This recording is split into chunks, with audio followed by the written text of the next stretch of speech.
Good morning and welcome back to my channel. সকালে ঘুম থেকে উঠেই আগে আমার পাখার দিকে নজর গেল। পাখাটা ঠিকঠাক চার্জ হয়েছে তো, কারণ বাইরে যে লেভেলের রোদ্দুর, বাসে খুব কষ্ট হয়।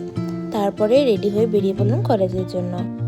কলেজে ক্লাসগুলো করতে করতে দেখলাম রোদ্দুরটা বেশ কমে এসেছে, অ্যান্ড ছুটির সময় রোদ্দুর প্রায় ছিল না বললেই চলে। তারপর বাড়ি এসে একটু স্কিন কেয়ার করে নিজের জন্য একটু টিফিন বানিয়ে নিলাম।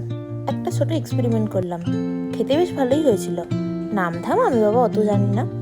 যাই হোক, তারপরে একে একে মুখে গোলাপ জল, সিরাম মেখে, পন্স মেখে আমি চুলটাকে ভালো করে আজিয়ে নিলাম। এখন চুলটা বাঁধবো না, কারণ ঘামে ভিজা আছে তো।